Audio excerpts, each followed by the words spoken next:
Benvinguts de nou al Casal Loyola. Avui tenim el segon dia de debat amb Josep Cobo i Xavier Meloni.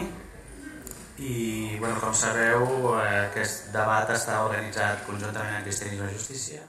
Avui, per tant, segona paraula, la paraula com a tal, i així com va començar el Josep el dia passat i després el Xavier, avui li donem en primer lloc la paraula al Xavier.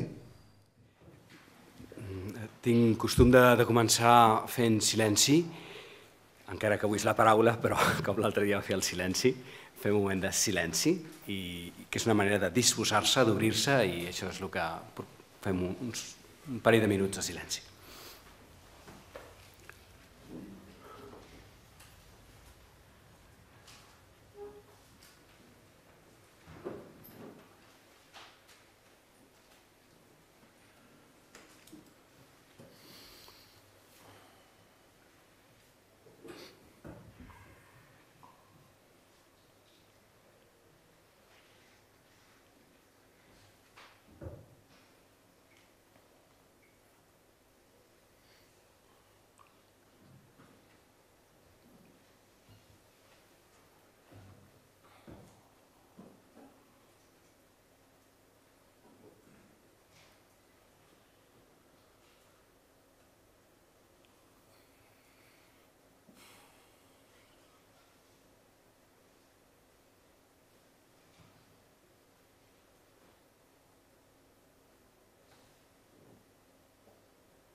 Per mi aquests començaments tenen cada cop més importància, no són purament protocolaris, sinó potser en relació amb la seqüència que estem seguint.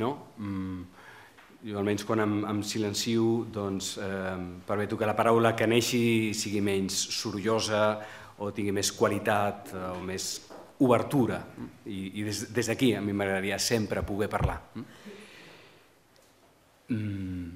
L'ideal seria no tenir que fer un silenci forçat, sinó que fos un silenci espontani, que fos un silenci permanent. Vam dir l'altre dia que per mi la paraula silenci no era el mateix que mutisme, que era una manera també de distingir dues maneres molt diferents de comprendre aquesta paraula. I avui, molt adequadament, tornem a la paraula. Al principi del pròleg de Sant Joan, que és un pròleg majestuós que sembla que estava concebut, diuen alguns exègetes, com per ser posat a l'inici de tot el Nou Testament, no només que fos el pròleg de Joan, sinó que fos el pròleg de tot el Nou Testament, igual que el Gènesi, i els 7 dies del Gènesi, a l'inici de tota la Bíblia, doncs d'alguna manera l'autor m'havia pensat d'alguna manera posar aquest pròleg a l'inici del Nou Testament. I comença dient així, al començament hi havia la paraula era Déu, la paraula estava al costat de Déu, junt amb Déu, amb ella es va fer tot el que existeix i sense ella no existiria res del que existeix. I prossegueix. Ignasi d'Antioquia, em sembla que no sé si l'altre dia també ho citava, però ho torno a dir, si encara que potser ja ho hagués esmentat, diu preciosament que la paraula és l'èxtasi del silenci. És a dir, és allò que neix del silenci. I si neix del silenci vol dir que ha estat gestada en ell. I què és el que gesta la paraula? Doncs tota paraula és un sentit, una direcció de sentit, del sentit. És a dir, tots necessitem donar orientació al que vivim. La paraula és la manera que tenim de donar una direcció a allò que hi ha entre aquest, diguem-ne, espai primordial, aquest silenci primordial, que és la possibilitat oberta i l'acció que vindrà després, la concreció entre el mar obert de possibilitats i l'acció concreta, entre les dues coses, entre els dos extrems, hi ha la paraula, que és una concreció possible del sentit, d'un sentit que donem a les coses. De fet, la paraula és això, un so amb sentit, amb un significat determinat. Un so, per altra banda, ara mateix el que estic pronunciant són sons, però els identifiquem com a paraula perquè tenen un significat determinat en un context determinat. Estem parlant d'una llengua, que és la catalana, que té una gramàtica específica, que té uns substantius, i tot això no és secundari, és a dir, el sentit sempre està contextuat i tota paraula està dins d'un marc de significat que dona un determinat significat a aquell so que significa això en aquest concret marc determinat que és una llengua. Això no és només una qüestió lingüística, és una qüestió existencial. Tota paraula que pronunciem està contextuada. I en tota paraula que diem hi ha algú que la pronuncia i algú que l'escolta. I això també és importantíssim. No hi ha paraula sinó sense escolta. Una paraula que no fos escoltada seria una paraula estèril d'alguna forma. Tota paraula és una comunicació d'aquest sentit, un intent de comunicar a un altre el sentit que per mi, o per aquell que comença a parlar, troba o intenta comunicar a través d'aquest so significat. Per tant, tota paraula té un context, aquest context ve donat per les dues persones que es troben en aquest diàleg, hi ha algú que la pronuncia i algú que l'escolta. Què vol dir això? Doncs que la qualitat de les nostres paraules, la qualitat de la nostra comunicació, té inseparablement a veure amb les qualitats de les nostres vides. Quan més autènticament tractem de viure la nostra vida, les paraules que neixen del que diem tenen una densitat que ve de la coherència, de la transparència, de l'intent d'honestedat de la qual vida neix una paraula. Al final és la mateixa vida que esdevé paraula de la persona que la pronuncia. Al final tota la nostra vida és una sola paraula, la que hem pronunciat vivint. Mentre vivim tot al llarg d'una vida, anem dient les nostres paraules. I quan més les paraules que pronunciem s'adeqüen a la vida que vivim i a la persona que som, les nostres paraules tenen qualitat, fecunden, il·luminen, nodreixen, enforteixen, acompanyen.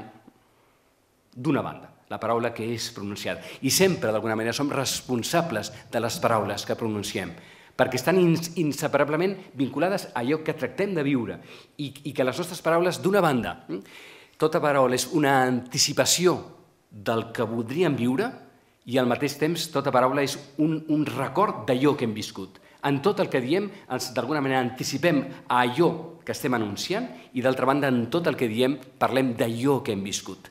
I en aquest relleu d'anticipacions i de reminiscències del viscut anem caminant i ens anem comunicant i anem donant sentit al que volem viure. D'una banda. I, d'altra banda, tota paraula és escoltada, és rebuda per una altra. Per tant, també és importantíssim la qualitat d'escolta. Si no hi ha lloc per acollir la paraula que es pronuncia, dèiem abans, la paraula queda estèril, que es queda a mig camí, o rebota, torna cap a un, però torna a vegades amb un cop, diguem-ne, un dona o ofereix una paraula i li és rebotada si no té lloc on en l'altre la paraula pronunciada és acollida. Per tant, és el lentíssim i dificilíssim art de dialogar, el lentíssim i dificilíssim art d'escoltar. I part del que estem vivint políticament aquests dies, el que vam viure ahir i el que encara no hem acabat de viure, és una dificultat de pronunciar paraules que siguin expressades i escoltades des de les dues bandes. Sabent que la paraula que rebo després que has escoltat la paraula inicialment pronunciada serà una paraula diferent, perquè si jo pronuncio quelcom en l'altre i l'altre acull la meva paraula, l'escolta i de l'escolta neix la seva paraula que em torna cap a mi, la paraula que brolla de l'altre no és la repetició de la paraula que jo li he donat, és una paraula transformada per la seva escolta i per la seva vida que em retorna d'una manera nova, diferent, que jo no puc preveure perquè és de l'altre. I en la mesura que tinc espai per escoltar-la, em fecunda la seva paraula i aleshores escoltant-la també jo li retorno una paraula fecundada per mi i així en el diàleg es produeix una mútua fecundació, un mutu coneixement. I això és fonamental, no? Perquè cap de nosaltres esgota la possibilitat del real. Totes les nostres visions de la realitat són perspectivals.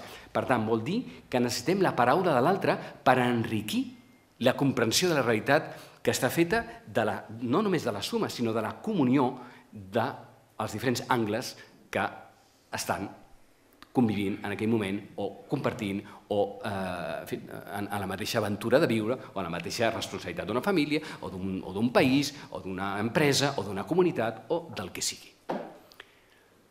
I tots sabem lo bell i preciós que és quan es dona aquesta mútua fecundació de paraules que s'expressen i es recullen i lo dur i frustrant que és quan això no succeeix. Si això ho podríem dir de la paraula humana en general, més específicament parlant de la paraula religiosa, i aquí entraria en temes que l'Alexis ha insinuat, perquè és part de la nostra reflexió, diguem-ne, no? Com entenem la religió, com entenem la nostra comprensió de Déu, la nostra comprensió cristiana de Déu ahir a través del silenci i avui a través d'això que anomenem paraula. L'experiència bíblica, fonamental també la islàmica, considera que la fe nostra, en aquest cas, és una paraula revelada, és quelcom que no ens hem inventat nosaltres, sinó que l'hem rebuda. Que l'hem rebuda, en el cas bíblic, diguem-ne, el lloc, la revelació fundant és la bardissa, simbòlicament, de Moisès, en el Sinaí, en aquella bardissa que crema sense consumir-se, que desperta en Moisès una proximitat. Moisès sent dir-se Moisès, Moisès, descalça't perquè estàs en terra sagrada, és a dir, silencia't per poder rebre la paraula que se't vol comunicar, i hi ha dues comunicacions primordials en aquell moment. Una és allibera el teu poble, no estàs aquí sol, la teva vida no és solitària. Tu representes a molta altra gent. No pots estar sol aquí en el desert, haver-te escapat d'Egipte. Has de portar amb tu tota la teva gent. Per tant, és una paraula que el corresponsabilitza amb la seva comunitat, amb la seva gent. Una paraula que li envia, que li dona una missió, d'una banda. Aquest és el primer missatge d'aquesta paraula. I la segona és, Senyor, però tu qui ets? Qui ets tu que m'envies? D'on puc rebre la força per realitzar la missió a la qual m'envies? I aleshores, la resposta d'aquesta profunditat lluminosa, diguem-ne, és una mica al·lusiva.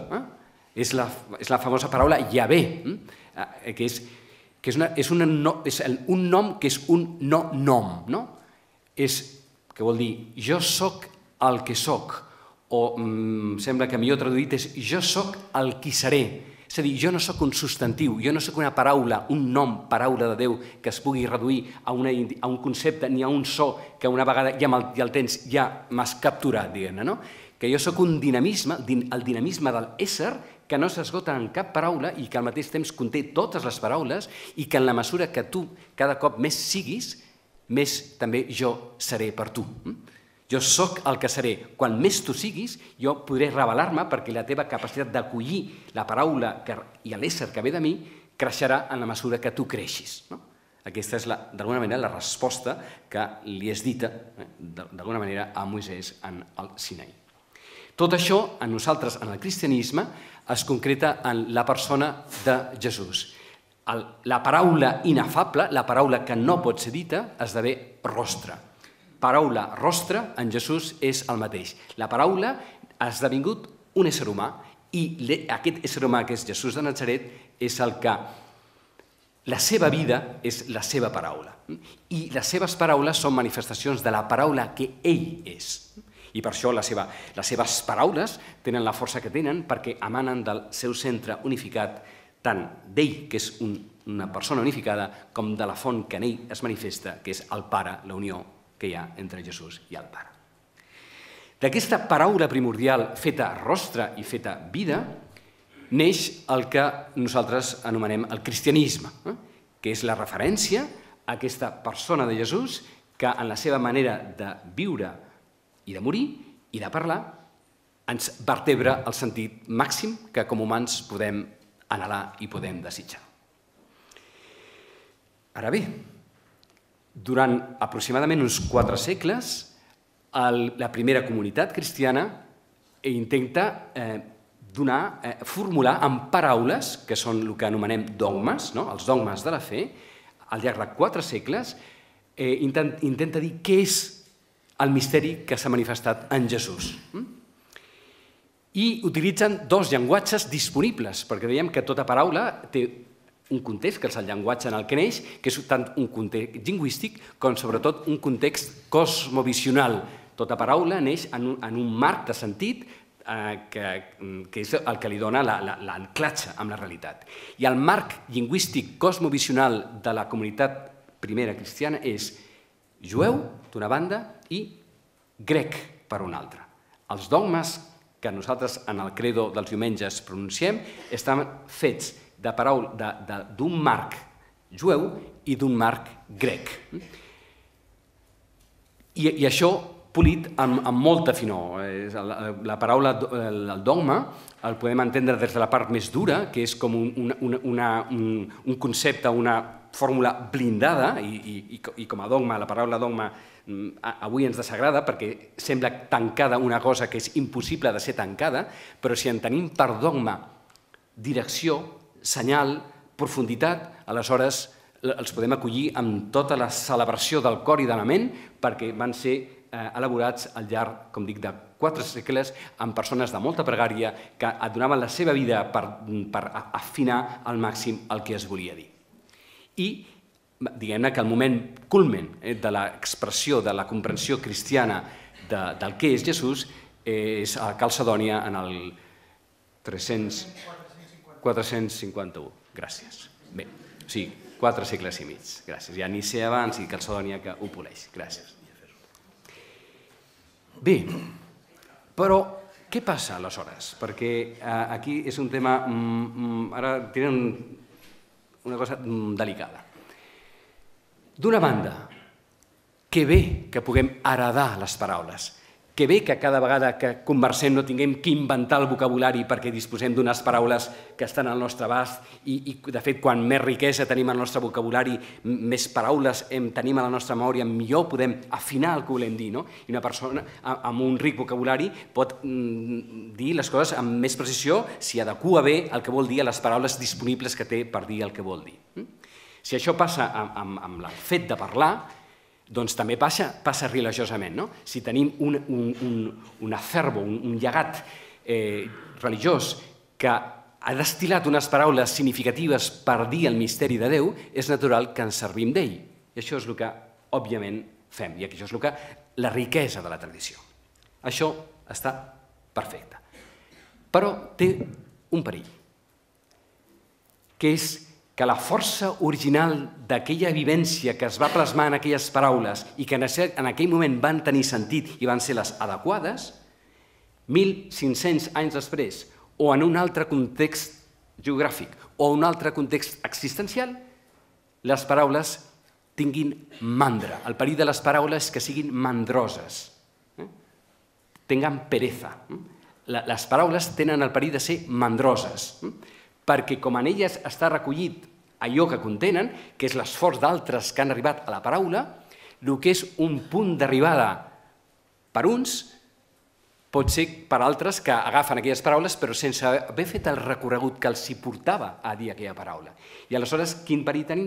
I és el perill de les religions, de totes les religions, inclosa la nostra. I és que diguem paraules repetides que van ser elaborats en un altre context i en un altre moment, i aleshores pensem que estem parlant del mateix i exactament de què estem parlant, o de qui estem parlant, o amb què força o amb quina implicació estem parlant en dir unes paraules que estan disponibles i que ens ajuden el fet que estiguin disponibles a no tenir, dic, que recrear-les cada vegada, però el perill és que ens facin mandrosos. I això és molt delicat a la meva manera de veure. I això és on l'experiència mística, d'alguna manera, o els profetes, els místics, i els moments de canvi que són el nostre, d'una banda puguin i desitgin descansar en el llenguatge que han rebut, però al mateix temps es trobin amb la necessitat de crear noves paraules que expressin per avui allò que per avui és significatiu i que les paraules rebudes ja no ens satisfan, ja no són suficients. No dic que siguin totes, i no dic que siguin totes en qualsevol context, però pot donar-se, i de fet es dona, que les paraules antigues avui ens puguin resultar insuficients. I que ens trobem, i de fet és el que està succeint, una necessitat de recrear el llenguatge. I no només el llenguatge secundari, el llenguatge litúrgic, o el llenguatge catequètic, o el llenguatge catocamanal, sinó, potser, el llenguatge essencial. I això és molt delicat, perquè amb quin criteri podem tocar paraules que han estat elaborades al llarg de 450 anys amb persones d'una qualitat humana i espiritual excel·lent, però pròpia del seu temps i limitada. Qui és la generació, qui és la persona, qui és el grup capaç de recrear paraules tan sagrades com les rebudes d'una banda, però que potser avui ja no en són suficients? Qui té el coratge de dir això? Els que ho han tingut en el passat han estat cremats per la institució. És així, cremats o literalment o metafòricament. Però vull dir, la institució no ha tolerat, la comunitat no ha tolerat que algú posés en qüestió que aquelles paraules no fossin ja les adequades. És molt arriscat. Qualsevol que surt del llenguatge de la tribu perilla. La seva vida real o metafòrica perilla. Bé, doncs estem aquí avui. Amb la diferència que les comunitats religioses en aquest moment tenen moltes esquerdes, moltes fugues en el sentit de forats, diguem-ne, no? I aleshores els grups no estan definits i els marcs conceptuals o els marcs de creença no estan tan definits que potser com fa uns segles.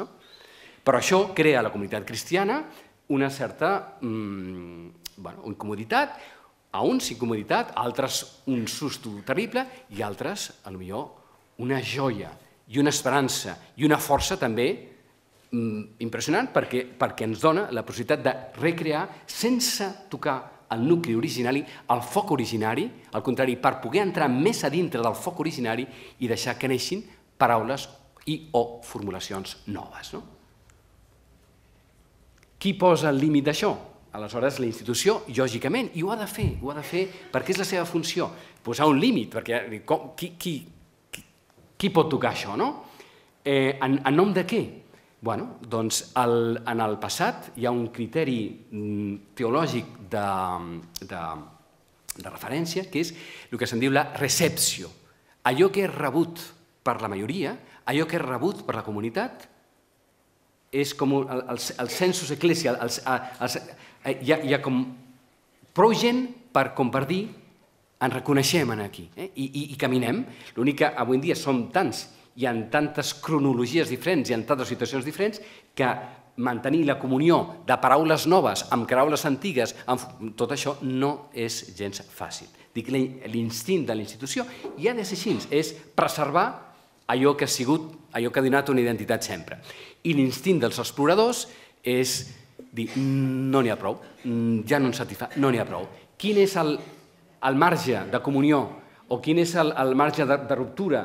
Doncs no es fa, no és clar i dependrà dels sectors de cada generació que puguin viure d'una banda en la comunió del foc, de la referència al foc originari i al mateix temps amb la prudència o l'audàcia, que per un serà temeritat o covardia, depèn des de l'audàcia a la prudència es veu covardia i des de la prudència l'audàcia es veu temeritat. Això forma part de com som, diguem-ne, però amb el vot de confiança que l'altre és honest en la seva recerca, intentant remetre'ns a aquest foc originari, amb la diferència, i acabo amb això, de que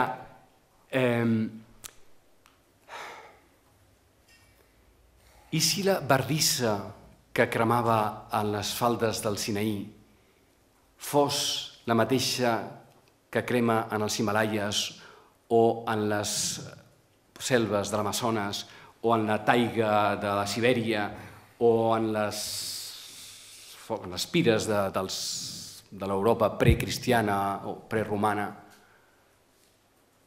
Són focs diferents? És el mateix foc? De què es nodreix aquest foc? Què demana aquest foc? Bé, no són coses fàcils de resoldre, no? A la meva manera d'entendre, i anuncio la que potser vindrà el pròxim dia, el que fa que aquell silenci d'ahir i aquella paraula d'avui sigui adequada és que porti a actes, accions del proper dia, cada cop més nobles, cada cop més descentrats, cada cop més generosos, cada cop més profundament humans, no? Profundament descentrats. Totes aquelles paraules que ajudin els humans a alliberar en nosaltres el potencial d'amor o el potencial d'entrega que tenim, tant personal com comunitari, a mi em sembla que ha estat sempre el criteri de discerniment de les tradicions religioses. Perquè en últim terme, ja avanço del pròxim dia, però és que les tres coses estan lligades, el que acredita la ortodòxia és la ortopraxis. L'acció justa, l'acció adequada, és la que, diguem-ne, diu les paraules que porten a l'acció adequada són paraules veritables, no? De moment, deixem aquí. Bueno, gràcies, Xavier, per les teves paraules y pel silencio inicial. La ventaja de comenzar en segundo lugar es que puedes responder a algunas de las tesis de Javier. De entrada, bueno, una nota a pie de página, si es que esto es pertinente. Yo tengo mis dudas de que podamos actualizar el lenguaje bíblico. Claro, una de las cosas que decía ahora Javier dice, mira, lo que valió para hace 2000 años, pues quizá ya no vale y necesitamos de algún modo recrear ese lenguaje. El peligro de este tipo de recreaciones, tal y como las hace Javier, es el de reducir la extrañeza del lenguaje bíblico. Claro, lo digo porque, por ejemplo, nosotros no sabemos qué hacer con el lenguaje de la resurrección. No sabemos qué hacer con el lenguaje de la resurrección. Entonces creemos, si lo interpretamos literalmente, creemos que estamos hablando de una historia de zombies, y zombies buenos. Y no es una historia de zombies buenos. Tampoco es un lenguaje que pretenda decirnos simple y llanamente que el alma es inmortal. Para este viaje no hacían falta las alforjas de la resurrección. De la resurrección hablaré el próximo día, si aún estamos aquí, vivos, quiero decir. Pero claro, con que no sabemos qué hacer con ese lenguaje, nosotros decimos, bueno, lo que ellos querían decir en el fondo es que Jesús sigue vivo en nuestro corazón. Hombre, no querían decir esto. No querían decir esto. Cuando nosotros interpretamos el Nuevo Testamento, cuando interpretamos los textos bíblicos según única y exclusivamente nuestra perspectiva, lo que hacemos es reducir esos textos. Reducirlos. A la medida de nuestra sensibilidad, nuestra receptividad, nuestra posibilidad de comprensión. En ese sentido, haríamos como Procusto, no sé si conocéis el mito, que invitaba a los que caían en sus manos, los acogía y los invitaba a sentarse en un lecho que tenía unas características especiales, es decir, si eran más pequeños que el lecho, los estiraba. Pero en este caso, lo que hacía era, si quedaba un poco grande, si el que se acostaba en ese lecho era más grande que el lecho, lo que hacía era cortarle las manos y los pies y lo que sea. Y en esto a mí me parece que es lo que hace Javier. Es decir, con que la Biblia nos queda un poco grande, lo que hacemos es reducirla. Uy, esto de la resurrección, no sabemos cómo tragarlo. Pues nada, Jesús está vivo en mi corazón. Dices, bueno, pues perfecto. A mí me parece que a la hora de interpretar los textos bíblicos lo que priva es aquello que decía quizá el hermeneuta del siglo XX, discípulo de Heidegger, Gadamer, cuando decía que de lo que se trata es una fusión de horizontes. Claro, los textos bíblicos nos interpelan, y si nos interpelan es porque dicen algo que en la época tampoco podía admitirse. Si nosotros podemos hacerlos propio, es porque ya en ese momento son extraños. Ya en ese momento son muy extraños. Y son extraños en el sentido religioso del término, es decir, dicen lo que ninguna religión en ese momento era capaz de admitir acerca de Dios. El Dios bíblico es un Dios extraño en el sentido de inaceptable como Dios. Permitidme, antes de centrarme en la palabra, que haga una especie de breve, de resumen de lo que dije el día anterior, de lo que dijimos el día anterior. A mí me parece que la cuestión es la cuestión acerca de lo último. O sea, ¿qué es lo último? ¿Qué es lo incondicional? ¿Qué es lo incondicional? Al final, ¿qué? Al final, ¿qué? ¿El silencio o la palabra? Una de las cosas que subrayaba el día anterior es que no lo sabemos. No sabemos si al final habrá silencio o palabra. En todo caso, creemos. Ahora, tampoco creemos según el modo de lo que yo supongo. El creer no se trata de un supuesto que responda a nuestra necesidad de un final feliz. No creemos porque necesitemos creer, valga la redundancia, que la fiesta acabará bien. Como decíamos el día anterior, la esperanza creyente se declina en imperativo. Tiene que haber una última palabra. Pero no, insisto, en nombre de nuestra necesidad de sentido, sino en nombre del carácter sagrado de las víctimas. En definitiva, tiene que haber justicia. La muerte injusta de tantos hombres y mujeres es lo que en absoluto puede ser. No puede ser en absoluto. Tantos hombres y mujeres que han vivido o cuya vida les ha sido arrancada antes de tiempo. ¿Qué pasa con ellos? ¿Qué pasa con los muertos? Se trata, me parece a mí, de un vértigo que ningún saber sobre el más allá, ni siquiera hipotético, puede anular. ¿Qué vamos a decir? ¿Que no hay muerte? ¿Qué vamos a decir? ¿Que todo fue una ilusión? ¿Que esto es una broma? ¿Un campo de pruebas? Al menos no lo fue para ellos. Ciertamente todo se nos da desde el fondo mismo del silencio de la nada de Dios. Ahí Javier y yo creo que estamos de acuerdo. Pero el silencio, cristianamente, me parece a mí que no es lo último. Si fuera lo último, no podríamos distinguir el silencio de Javier o del budismo zen del nihilismo. ¿Qué significa nihilismo? Pues que desde la óptica del silencio cósmico tanto da el candor de un niño que una masacre. Nihilismo significa esto. Tanto da, tanto vale el crecimiento de la hierba que un genocidio. Si todo vale por igual, nada vale en verdad. Por tanto, que haya juicio, aunque no podamos hacernos una idea de cómo tendrá lugar, significa que no todo vale por igual. A mí me parece, y bueno, es por ponerle un poco de pimienta al asunto, que Javier hace del misterio de Dios un esoterismo. Yo diría que resuelves nuestra falta de respuesta en los términos de un saber esotérico o mítico. Sí, exacto. Esto no sé. Bueno, esto es para animar un poco, diríamos, la discusión, porque si no, al final... Bueno. ¿Por qué digo esto? Porque a mí me parece que la pregunta, ¿qué vida pueden vivir? ¿Qué vida pueden vivir aquellos a los que les fuera arrancada injustamente la vida que Dios les dio? Esta pregunta me parece que no puede resolverse en los términos de un conocimiento acerca de lo último. De hecho, esta es la cuestión crucial, la cuestión de qué vida pueden vivir aquellos a los que les fue arrancada injustamente la vida que Dios les dio, Esta cuestión, insisto, es crucial.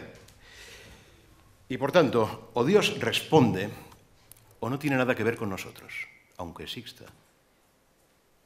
O admitimos que Dios no da, es decir, que no hay don, o sí da, si la vida nos ha sido dada desde la radical alteridad de Dios, desde la nada de Dios, si la vida nos ha sido dada desde el horizonte mismo del silencio y de la muerte, entonces tiene que haber juicio, aunque nos resulte increíble, aunque no podamos concebir el cómo del juicio final. A mí me parece que el cristianismo pierde su sustancia cuando se desprende de su horizonte apocalíptico. En cualquier caso, creer en Dios es, como decía Javier hace un momento, es pues confiar en su palabra. Fijaros, Dios nos da su palabra. Dar la palabra es prometer. Por tanto, la palabra de Dios es la promesa de Dios. Pero claro, ¿cómo entender esto de la promesa de Dios? Decíamos el día anterior que Dios difiere de su divinidad, es decir, que Dios no se da en los tiempos del presente. No hay presencia de Dios como Dios. Y a mí esto me parece que es muy bíblico, muy monoteísta. Dios no posee entidad. O por decirlo de otros términos, Dios no es sustancia. Ni siquiera cuando hacemos de Él un silencio magmático, que es lo que creo que hace Javier. Dios no existe según el modo de los entes. Dios es la incógnita, el deber ser de Dios, el deber ser de Dios. Por lo tanto, cuando decimos que Dios es la promesa de Dios, lo decimos, es la promesa de sí mismo. Es la promesa de sí mismo. Pero claro, a mí me parece que cuando Javier dice esto, que yo creo que de algún modo también lo dice, hace de Dios como una sustancia que evolucione hacia su plenitud. Y yo no estoy diciendo que Dios sea una sustancia en absoluto. Dios es real en tanto que da un paso atrás con respecto a su divinidad, en tanto que es enteramente otro, incluso con respecto a su modo de ser Dios. Solo así, decíamos el otro día, el hombre se encuentra sujeto al mandato de Dios, a su llamada. Recordad lo que decíamos el día anterior, que Dios nos llama con la voz de los marcados por el hambre, de los marcados por la radical trascendencia de Dios. Dios en el presente intolerable. Y en ese sentido decimos que Dios se revela como el que está por ver, como el porvenir. Dios es el porvenir de Dios. Bueno. ¿Cómo responde Dios al clamor de los hombres? ¿Cómo responde? ¿En qué consiste esa palabra que nos da? Ciertamente no como esperamos nosotros los hombres, mediante una intervención ex machina.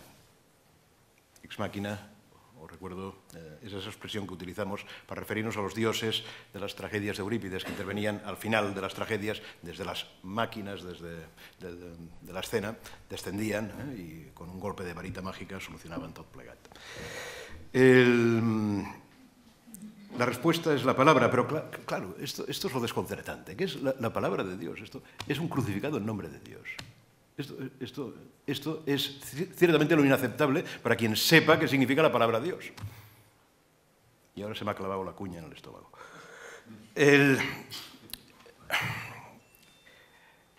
Javier ha hecho una preciosa lectura del prólogo de San Juan. A mí me parece que esta es una de las claves de lo que estamos diciendo aquí.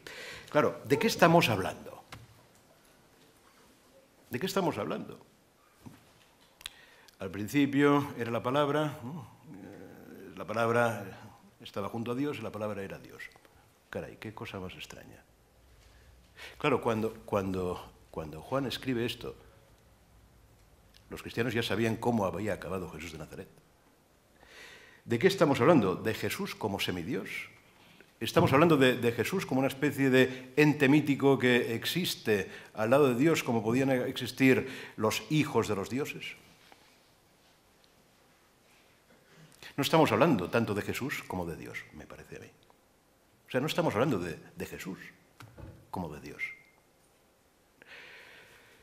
Por decirlo de otra manera, lo que me atrevería a decir nos intenta transmitir Juan es que pertenece a la naturaleza de Dios, pertenece a la esencia de Dios sudarse como crucificado.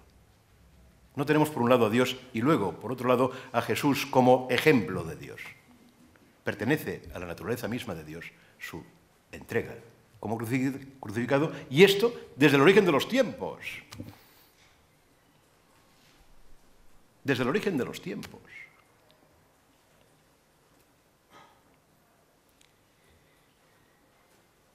Si pertenece a la naturaleza de Dios sudarse como hombre, entonces Dios es su descenso. En términos griegos, un término que se emplea habitualmente en este contexto, Dios es su kenosis, su humillación, es su descenso. No desciende. Yo puedo descender por las escaleras, pero no soy mi descenso. Yo, así lo espero, puedo descender de esta tarima, pero no soy mi descenso. Claro, cuando decimos Dios es su descenso, ¿de qué estamos hablando? ¿De qué estamos hablando? Dios es su humillación, es decir, su ponerse en manos del hombre. Que Dios se ponga en manos del hombre. Esto es lo inaceptable para cualquiera que tenga una mínima sensibilidad religiosa. Y como decía Atanasio, Dios se pone en manos del hombre para que el hombre pueda vivir en el Espíritu de Dios. Esto es tremendo, esto es tremendo. Cualquiera que significa la palabra de Dios ahora tendría que levantar la ceja. Por ejemplo, Javier lo está haciendo. No hay Dios al margen del crucificado. No hay Dios al margen del crucificado. Esto es lo que decimos cristianamente. Y nosotros seguimos dirigiéndonos a Dios como si Dios fuera independiente del crucificado y el crucificado un ejemplo de Dios. Estamos hablando evidentemente de la Trinidad y hablamos, por tanto, de la encarnación de Dios. La encarnación, como acabo de deciros, es bien entendida, es decir, entendida cristianamente. Me parece que es inaceptable para quien sepa qué significa la palabra de Dios. A mí me parece que en nuestras comunidades cristianas coexisten dos sentidos de la palabra encarnación. Uno, el típicamente religioso, y el otro, vamos a decirlo así, cristiano. Comenzaré, si me permitís, con el sentido típicamente religioso. A mí me parece que en el sentido típicamente religioso se disuelve el escándalo de la encarnación. Dios sería algo así como la fuerza, como decíamos el otro día, y la fuerza de Dios, desde esta óptica, se encontraría en Jesús. En ese sentido, Jesús participaría de la naturaleza de Dios, de su modo de ser. En este sentido también decimos, o diríamos, que Jesús revela, muestra, ejemplifica el modo de ser de Dios, su bondad, su misericordia, su paz. Encarnar aquí es representar Jesús como Dios. A mí me parece que este es un sentido demasiado griego como para que pueda ser cristiano. Este es el sentido platónico, vamos a decirlo así, de la encarnación. Jesús muestra de modo eminente la realidad de Dios como Adriana Lima, esa diosa, encarna la belleza indiscutible. Adriana Lima lo digo porque quizá aquí no, es una modelo.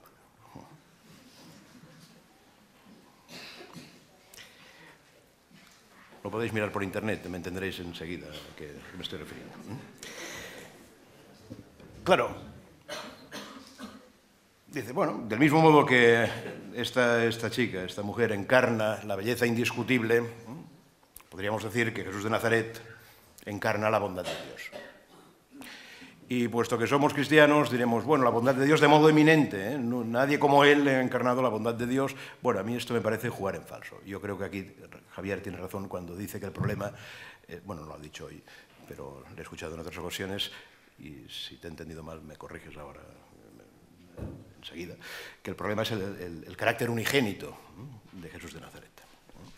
Claro, si somos honestos con esta concepción de la encarnación, entonces deberíamos dejar a un lado aquello del carácter unigénito de la encarnación, que Jesús fuera el Hijo único de Dios. Porque si esto es así, hombre, habrán habido hombres que encarnan la bondad de Dios, como puede haberla encarnado Jesús de Nazaret. Entre otras cosas porque no poseemos una especie de contador Geiser de la bondad que nos permita testear el grado de bondad de Jesús de Nazaret. A mí me parece que la encarnación, precisamente por lo que estamos diciendo, no tiene nada que ver con esto.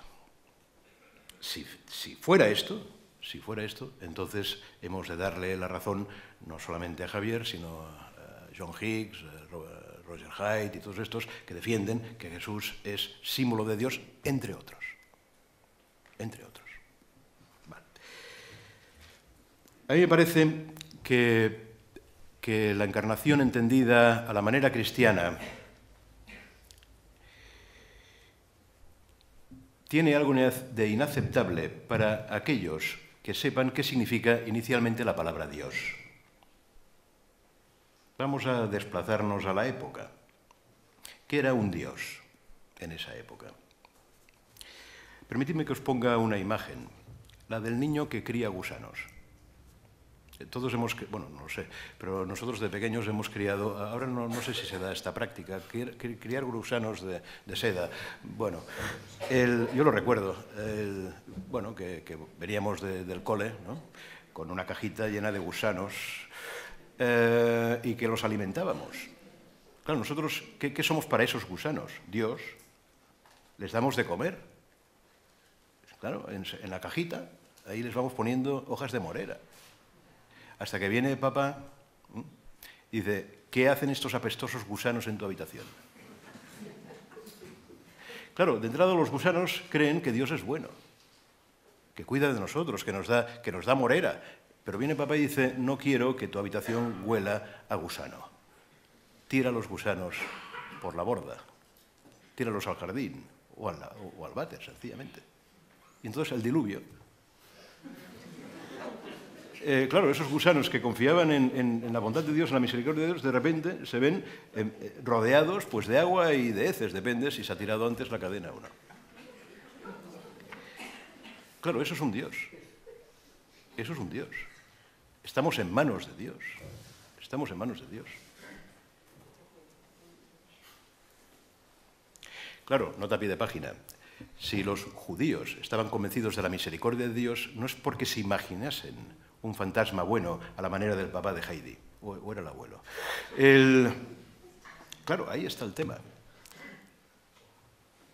El esclavo de Egipto tenía demasiado a flor de piel. Es aquello que decían los que sobrevivieron a Auschwitz. El tema no es si podemos seguir creyendo en Dios o no, sino si podemos seguir creyendo en los hombres. El esclavo de Egipto no podía creer en los hombres, con lo cual los hombres merecemos el castigo de Dios. Si Dios nos castiga es porque ha de ser bueno. Es porque ha de ser bueno. Por tanto, imaginémonos ahora, para entender esto de la encarnación, imaginémonos que el niño, en un momento dado, decide, atención a la jugada, no digo vestirse de gusano para confraternizar con los gusanos. No, se hace gusano. El niño se hace gusano. ¿Cómo puedes hacerlo sin dejar de ser un niño? ¿Cómo puedes hacerlo?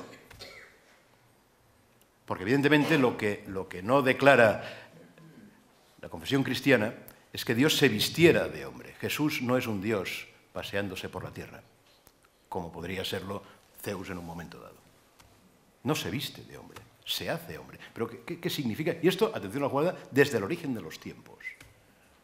¿Qué significa esto? Que Dios se haga hombre para quien sabe realmente qué significa la palabra Dios.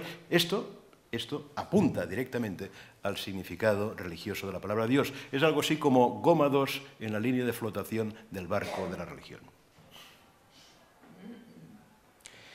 Dios se convierte en la vida más frágil. Es lo que le decían los romanos, intelectualmente cultivados, a los primeros cristianos. De ahí la importancia de la primera apologética, porque tenían que defender el cristianismo ante mentes muy brillantes. Celso, por ejemplo, que decía, pero ¿cómo podéis hablar de un Dios crucificado? Por cierto, el primero en hablar de la muerte de Dios, el primero de hablar de un Dios crucificado, no fue Nietzsche. Nietzsche en el fondo era un copión. Fue Tertuliano. Fue Tertuliano el primero en hablar del Dios crucificado.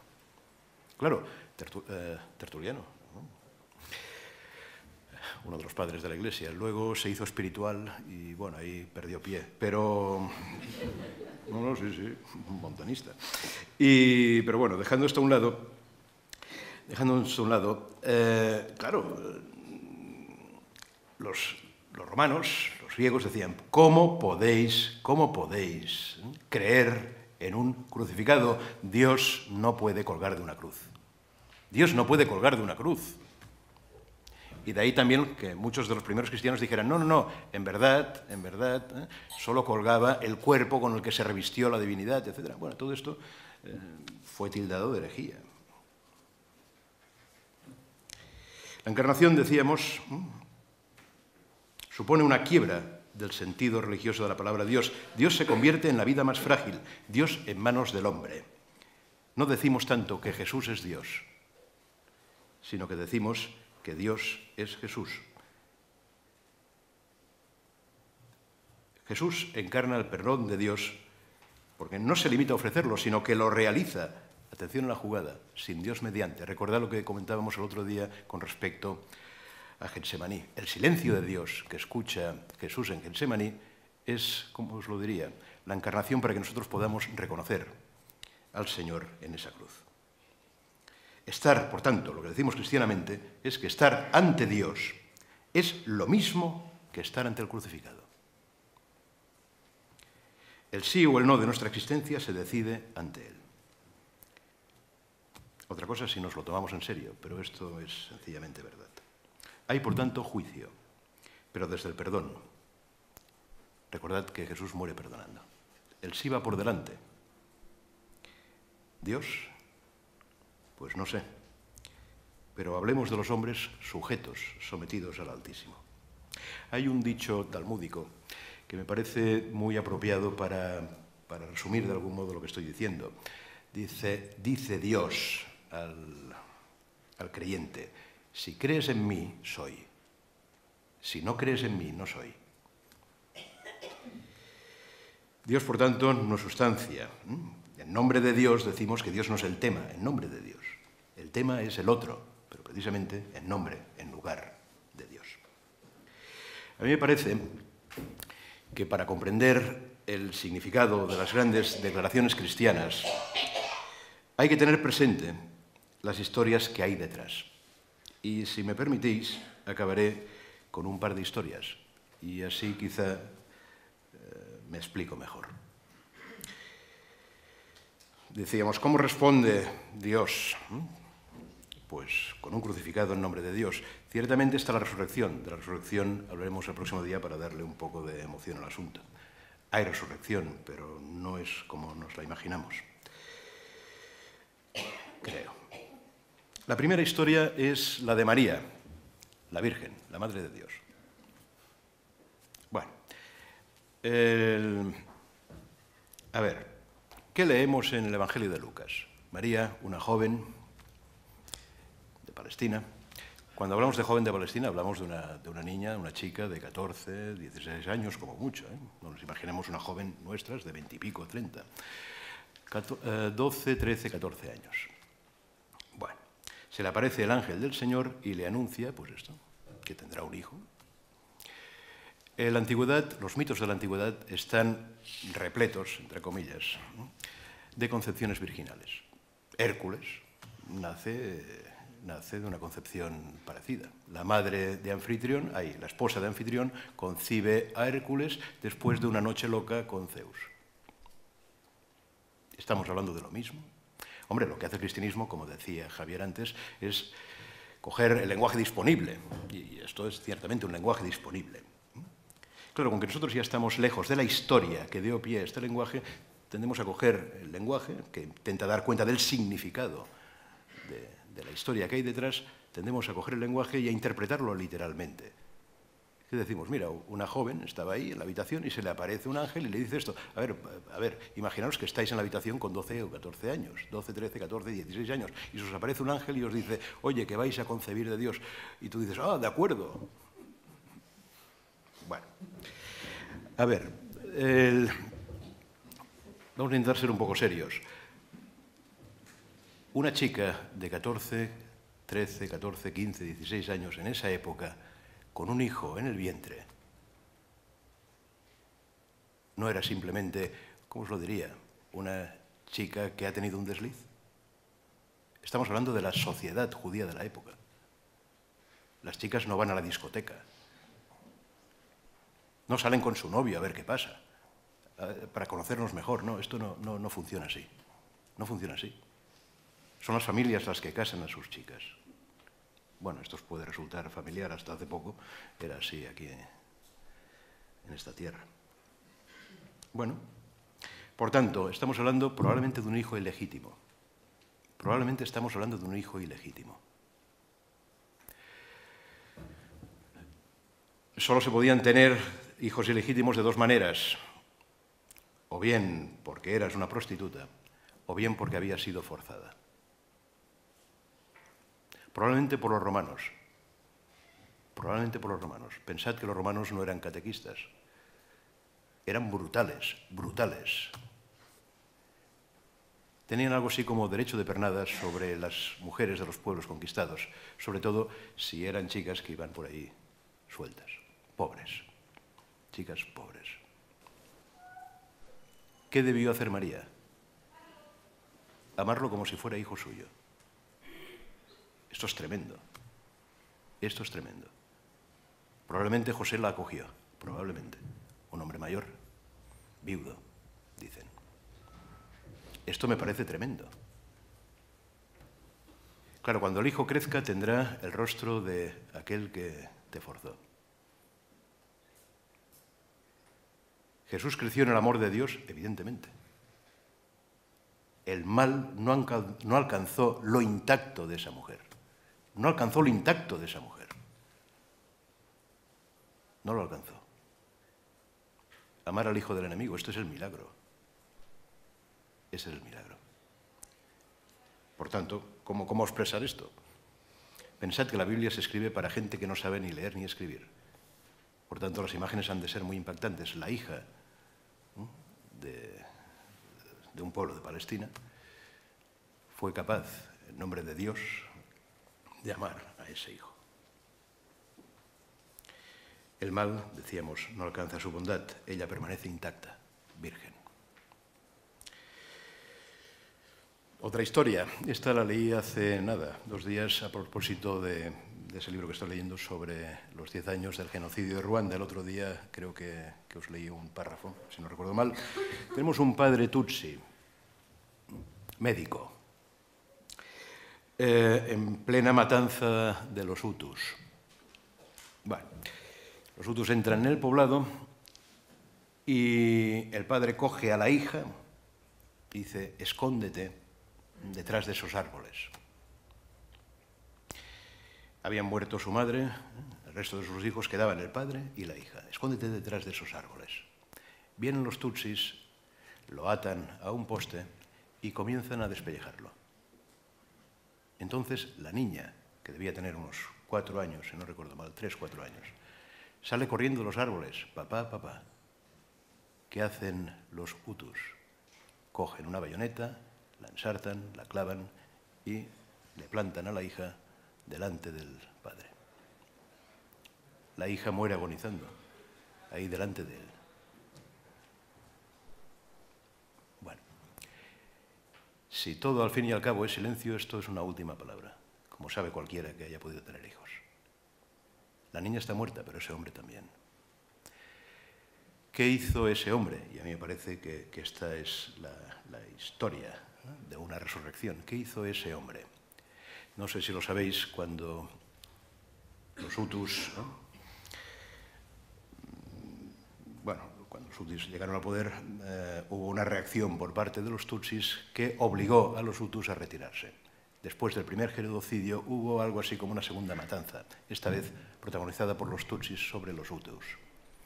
Bueno, los tutsis recuperan el poder y lo que hace este hombre,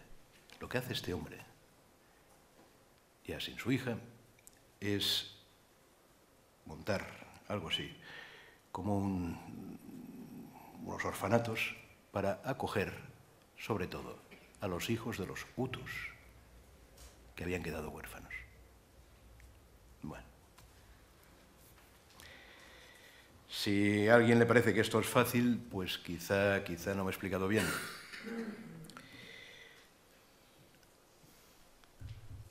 El milagro es la redención del genocida. El milagro es esto, por obra y gracia del sacrificio de Dios. A mí me parece que esto es lo definitivo. Si hay esperanza es porque esto fue posible. Del resto seguimos sin tener ni idea y, como siempre, a la espera de algo más. El próximo día, en todo caso, hablamos de la acción desde, o al menos intentaré hablar de la acción desde la óptica de la redención, desde la óptica de la resurrección. Yo no tengo nada más que decir y, por tanto, lo mejor es callar. La Sagrada Escritura es palabra literal y palabra espiritual, que en un momento determinado a una persona que busca realmente el amor y lo encuentra, lo busca en los pobres, en los hermanos que sufren.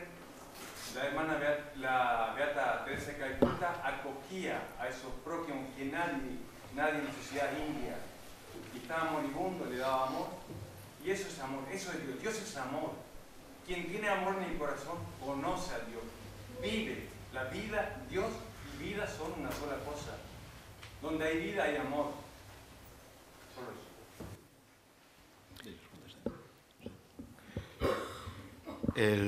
eso. ¿Cómo te llamabas, por favor? Carlos. Carlos, yo creo que tienes razón, yo no conozco a Dios.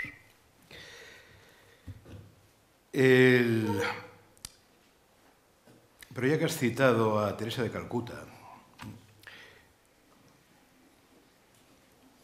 como decía el otro día, lo que intento es dar legitimidad, de algún modo, a la vida creyente, legitimidad epistemológica o dignidad epistemológica. Bueno, que no estamos hablando de unos iluminados y no estamos hablando de unos tíos que suponen, vete tú a saber qué, sobre el más allá. Claro, a mí una de las cosas que me impresiona de Teresa de Calcuta son sus diarios, ya hemos hablado alguna vez de ellos, son sus diarios. Ahí dice algo que me parece que toca el nervio del cristianismo. Y dice, mira, no veo a Dios por ningún lado. El silencio de Dios. No veo a Dios por ningún lado. ¿Dónde está? Y dice, precisamente por esto, porque no hay Dios mediante, el leproso, el que muere en las esquinas, se me revela como el rostro mismo de Dios. Ahí está el tema. Dios es amor, pero no hay amor sin sacrificio. Lo digo porque detrás del Dios es amor, muchas veces me parece que lo que estamos diciendo es que el amor es Dios, y esto no es lo que decimos cristianamente.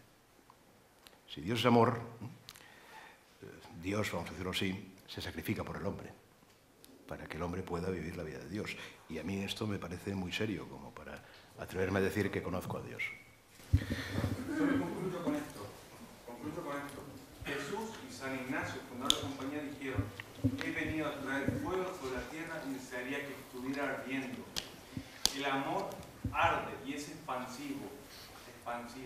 Santa Teresa vivió 20 años en silencio profundo de Dios, pero amó profundamente, y estoy seguro que ahora goza de la presencia de Dios.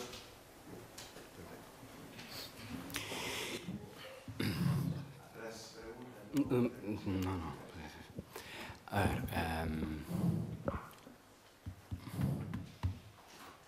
de nuevo, con un absoluto y profundísimo respeto por el acento, que tú dirás, no es un acento, es toda la palabra y no es solo un acento, forma parte de la dificultad de nuestro encuentro.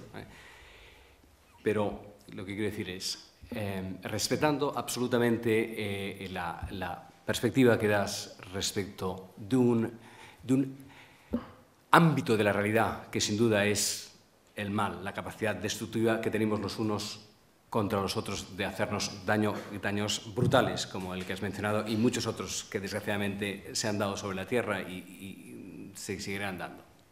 Siendo esto verdadero y no queriendo para nada eludir esa dimensión que está en nosotros, y que es cierto, vuelvo a decir, que en el encuentro de las tradiciones religiosas el acento cristiano es sin duda la radical solidaridad y la radical presencia del Dios manifestado de ese modo, el aspecto kenótico de Dios, Yo lo que trato de expresar en modo de comprender la vida, la realidad y a Dios mismo es que si bien esto está ahí, eso no es lo único que hay. Porque hay todas otras dimensiones humanas y otras maneras de comprender la presencia de Dios que no se agotan en ese icono radical que es el Cristo crucificado, que sin duda define el cristianismo. Cuando al comienzo trataba de decir que había que a lo mejor recrear el lenguaje, no para domesticarlo, no para adaptarlo a una sociedad más light que no tolera el sufrimiento, no iba por ahí, sino todo lo contrario, es decir, para hacer más significativo lo que es indomesticable e innegociable de Dios, que esa radical interpretación que hacen para que nuestras vidas se abran, para que nuestras vidas cambien radicalmente. No es para domesticar eso, sino justamente para que podamos acercarnos a esa dimensión de escándalo que tiene Dios, pero que al mismo tiempo que nos escandaliza, al mismo tiempo nos libera, es decir, nos abre. Y esa quebradura tiene un aspecto sin duda de escándalo, dolor, pero también tiene un aspecto de absoluto estupor, y de estupor en el sentido también de esa parte que cronológicamente tenemos que... el próximo día hablaremos de la resurrección y como somos seres lineales, hoy hay que hablar de la parte más oscura y el próximo día hay que hablar de la parte luminosa. Pero en Dios eso no es simultáneo y entonces, al mismo tiempo que podíamos acentuar todos los aspectos oscuros del mal y del daño que nos hacemos los unos a los otros y de las escenas terribles en la humanidad de ausencia de Dios, al mismo tiempo, inseparablemente, hay eso otro que coexiste radicalmente en la misma oscuridad, que es lo que llamamos resurrección, ¿no? Y bueno, será muy bueno escuchar cómo tú interpretas la palabra resurrección, ¿no? Hoy ya lo has mencionado, ¿no? Cuando ese hombre, ese padre Tutsi, es capaz de hacer orfanatos para huérfanos hutus, hay algo que hace que la última palabra no sea la brutalidad de ver una hija empalada o ensablada, sino que hay algo más que hace que tenga la capacidad de ir hacia los hijos de aquellos que lo han cometido conmigo. Ese algo, eso que le permite a él salir de ese infierno y convertir, restituir, redimir, eso para mí es el lugar de la experiencia religiosa. Eso es el lugar que transforma. Eso es lo que en lenguaje, como ahora nos ha mencionado Carlos, eso que decimos a lo mejor demasiado fácilmente amor, esa fuerza que es capaz de transformar lo más oscuro en esperanza, eso es lo que tratamos de apuntar cuando decimos Dios, ¿no? Entonces, lo que quiero decir es que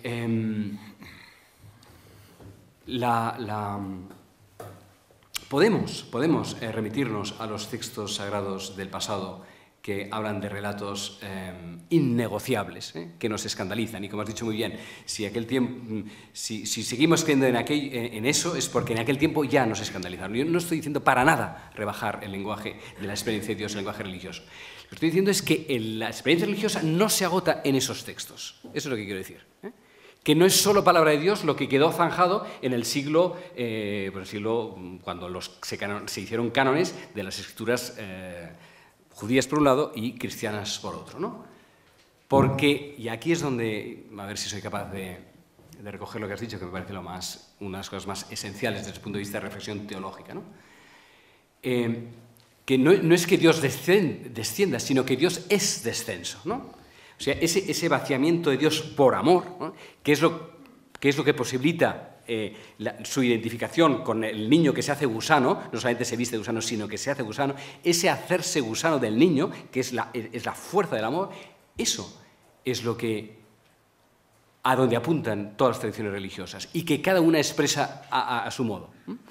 Lo que pasa es que, como tú lo lees desde el cristianismo y desde el judaísmo, parece que eso tan radical solo se ha dicho en el judaísmo y el cristianismo. Si escucháramos a un budista, a un hindú, a un musulmán que hablara con la misma profundidad religiosa que tú hablas, podría él mismo decir lo mismo del Islam, del budismo, del judaísmo. porque no son modos únicos de interpretar a Dios, sino que es la profundidad última que de ese Dios, que su ser es darse, como has dicho muy bien, eso se convierte en revelación.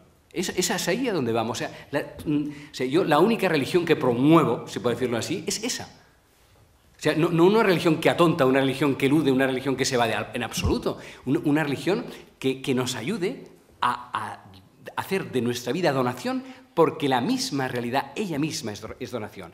Y eso nosotros lo interpretamos a través de nuestro legado religioso, que es el cristianismo. Pero si escucháramos en profundidad lo que dice un budista, vuelvo a decir, un hinduista, o incluso a alguien que se llama ateo porque entiende por Dios lo que nosotros ya dejamos, gracias a Dios, dejado de entender, si pudiéramos sacar toda esa hojarasca, estaríamos plenamente de acuerdo en que la realidad se nos está dando permanentemente y que en la medida en que nosotros nos damos en la realidad que se nos da, eso es lo que hace la experiencia profundamente religiosa.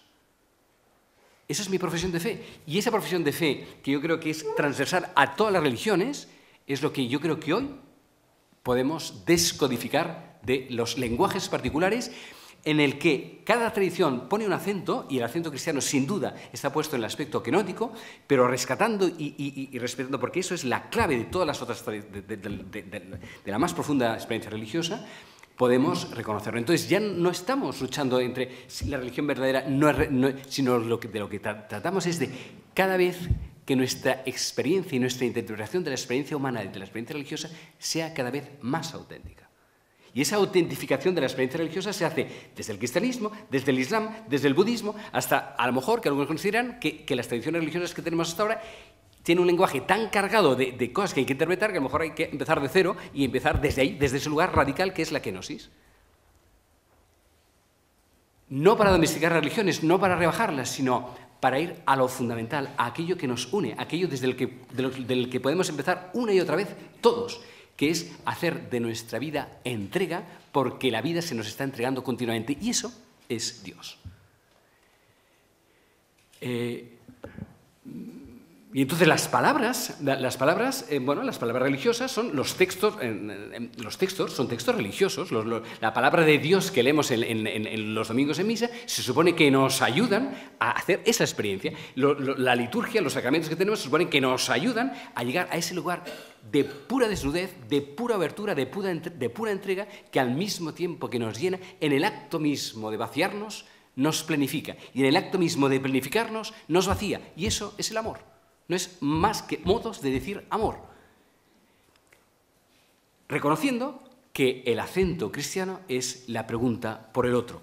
Y a lo mejor el acento, hay otros acentos cuya pregunta a lo mejor se desplaza, pero el desplazarse o el matizarse de esa pregunta no la elude, sino que la articula, la despliega, la enriquece. Para nada la pone en cuestión.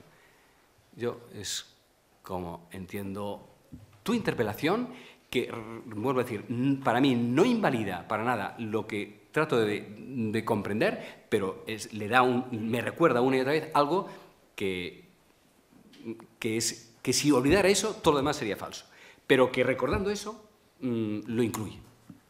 No sé si me he explicado suficientemente.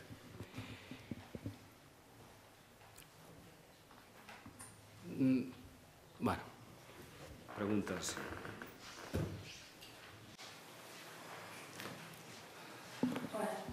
Moltes gràcies a tots dos. Una pregunta molt breu, que no sé si té a veure directament amb el que esteu comentant ara, que és sobre el tema de l'autoritat. M'agradaria saber si penseu que podem dir que la paraula té autoritat en la mesura en què és capaç de no quedar-se fixada en un temps concret, sinó en seguir el flux mateix del temps, no? Una mica en relació al que deies al principi de la paraula renovadora que s'enfronta a la institució, és a dir, si hi ha un tema de la temporalitat entesa com a curs o com a flux. Temporalitat, No és que al començament he sentit autoritat, no, temporalitat. Sí, hi ha una relació entre autoritat, és a dir, la paraula que té autoritat entesa com que genera sentit, que genera força, autoritat. sinó que té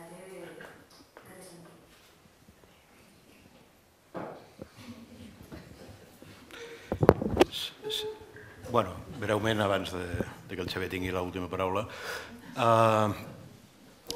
No he entès ben bé el que diu, el que has volgut preguntar, però si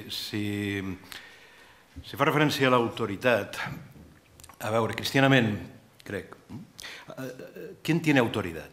El que tiene autoridad es el que nos autoriza. Claro. Y cristianamente, ¿quién nos autoriza a decir lo que decimos?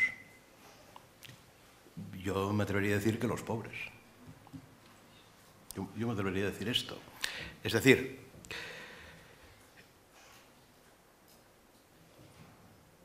si podemos rezar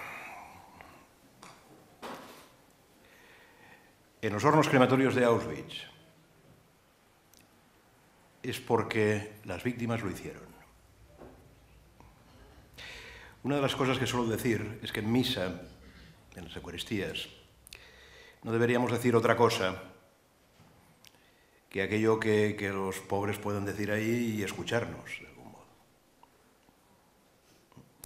Por ejemplo, a mí me parece que uno de los cantos que cantem sovint, el típico serem feliços en la pobreza, esto me parece que no podríamos cantarlo, que no estamos autorizados a hacerlo. Un pobre no puede cantar serem feliços en la pobreza. Las bienaventuranzas no dicen esto. No dicen esto.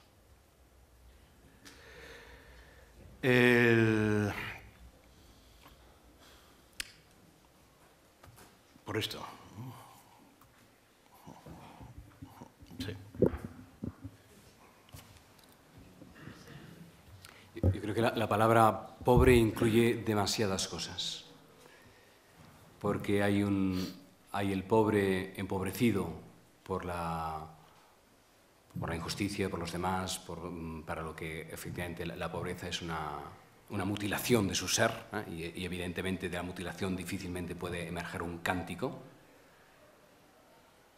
Pero yo creo que en la tierra han habido y hay muchos pobres felices que cantan y para los cuales ser pobre, no empobrecido, o no miserable. Yo creo que también hay que distinguir entre miserable y pobreza, pero estos serían temas complejos.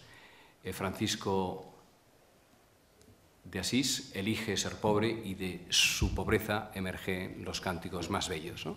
Y cuando está taladrado por mosquitos y por dolores terribles de ojos, sale el cántico de las criaturas y es un pobre, ¿no? Entonces, la palabra pobre creo que incluye demasiadas cosas y es cierto que, bueno, es decir, el pobre empobrecido por la humillación, la explotación y el abuso, eso por supuesto que no. Pero hay otras formas de pobreza que no son tan malignas ni malditas, sino que son benignas y benditas, que tienen mucho que liberarnos a nosotros de nuestra... Bueno, eso lo digo, es cierto, no siendo pobre, a lo mejor... yo creo que lo que estoy diciendo no creo que sea un insulto a los pobres, creo que los dignifica y que habría quien diría eso, ¿no? Pero es cierto que yo tengo autoridad para decir eso porque yo no soy pobre, aunque me gustaría serlo. Me gustaría ser pobre y no lo soy, no consigo ser pobre, para que mi cántico fuera lo más puro posible. Por eso mi cántico no es puro, porque no soy pobre, pero creo que de la pobreza surgen los cánticos más puros. Y eso es mi deseo, de ser profundamente pobre. En cuanto a la autoridad, has dado una explicación muy bella, el que te autoriza, y es el pobre el que te autoriza. Yo tengo otra interpretación de la palabra autoridad. Tiene autoridad en lo que te hace crecer. Autoridad viene de augere. Aquel que te hace crecer tiene autoridad sobre ti, que es diferente de tener poder. El poder te somete y te reprime y te comprime. Y en cambio, quien tiene autoridad, yo reconozco a alguien porque me hace crecer con él. Entonces, yo creo que los textos a los que llamamos palabra de Dios en la liturgia, y los textos, ¿qué hace que un texto sea llamado palabra de Dios? Aparte de que sea en un momento determinado la comunidad cristiana lo determina como un texto canónico y sobre eso decimos palabra de Dios, ¿no? Pero ¿por qué no se podría aumentar el canon de textos llamados palabra de Dios? ¿Qué impide que aumente el canon de textos que podían ser leídos en la liturgia cristiana o interreligiosa. ¿Por qué el Corán es sagrado para el Corán y el Evangelio es sagrado para los cristianos y los sutras determinados son sagrados para los budistas? ¿Qué nos impediría, qué nos impide poder reconocer la capacidad que tienen ciertos textos de hacernos crecer y a eso llamarles palabra de Dios? ¿A qué está sometido eso? ¿De qué depende? No solo depende del paso del tiempo, depende del conocimiento del otro, depende del contacto geográfico que estamos teniendo.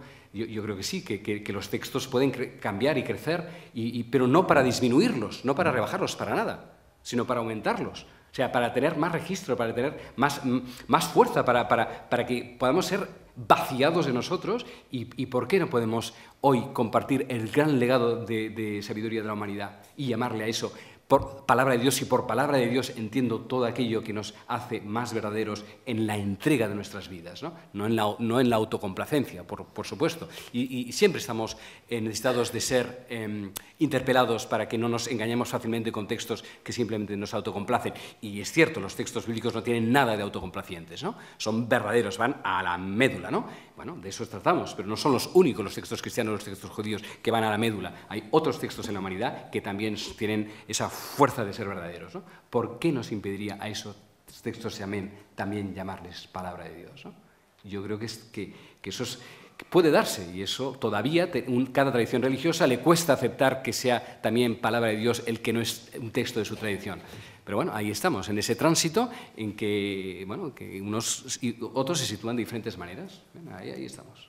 No sé si eso respondía en parte.